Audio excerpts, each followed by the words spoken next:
Godot is a feature-packed, cross-platform game engine to create 2D and 3D games from a simple interface.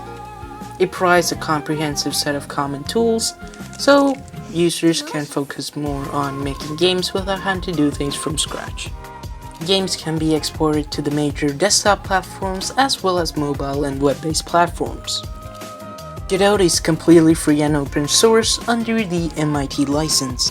It has absolutely no strings attached, and it's a great fit for aspiring game developers that are looking to make games without having to pay for it. Godot uses a node-based workflow, and it is very intuitive in many eyes.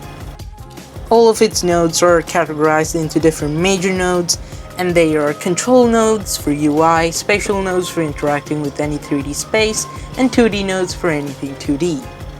And you have a few options when it comes to programming languages to code your games with. First off is GDScript, the much-loved child of Python and Lua, specifically made for Godot. Then we have C#, C++, or VisualScript. VisualScript is still a little under-matured, and I think it's best to use GDScript. Let's make a simple top-down player to see how the engine works. Create a new Godot project and hit the other node button. Type in kinematic body and double-click the kinematic body 2D node. This will add it to the hierarchy. Click on the node and hit the plus button. Now search for collision and double-click the collision shape 2D node. This will add a collision shape as the child of the kinematic body. In the inspector, click the shape property and pick whichever one you want. In this case, I will be choosing a square. Click on the kinematic body node again and hit the plus button. This time, search for a sprite. You can simply drag and drop your player sprite to the texture property in the inspector. To import sprites, simply drag and drop it into the file system in the bottom left corner. I will be using the default Godot icon in this case. Now click on the kinematic body node and hit the add script button. Make sure to select GDScript and name the script whatever you want. This will open Godot's script editor. And this is where we're going to write our code.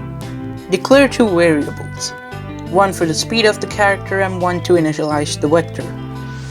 Vector 2.0 is basically an empty vector. Now let's make an input function. To declare a function, we use the func keyword, followed by the name of the function. Then inside the function, we're going to initialize our vector again. Input.isActionPressUI_right basically checks if the user presses the right arrow button. If it is, then we're going to add 1 to the x velocity. Remember, Godot's movement works in a graph-like form, so we're going to create 3 more if statements. If the left arrow key is pressed, we're going to subtract the x velocity by 1. If the down arrow key is pressed, we're going to add 1 to the y velocity. If the up arrow key is pressed, we're going to subtract the y velocity by 1. Then we're going to normalize our velocity and multiply it by our speed.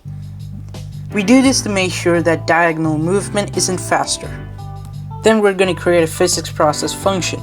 This function runs 60 times every second. And we're going to call the getInput function inside the physics process function. And then update the velocity using the move and slide function, which is a built-in function in Godot. Hit the play button and congrats! You have made your first player character in Godot. I might borrow, so just watch me writing this shit like light, you got on me. You stay tripping, bitch, ain't no way that I'ma fall. Folding on you bitches like origami, killing rappers like a god, bitch, shit, nigga, on me. You stay tripping, bitch, ain't no way that I'ma fall. Ay, ay. Watching JoJo, bitch, like add another season. Dropped an album in the winter, is still banging through the breezes, through the spring and summer. MC Virgin's the only thing you singing, ain't no way that we gon' fall, cause now we add another.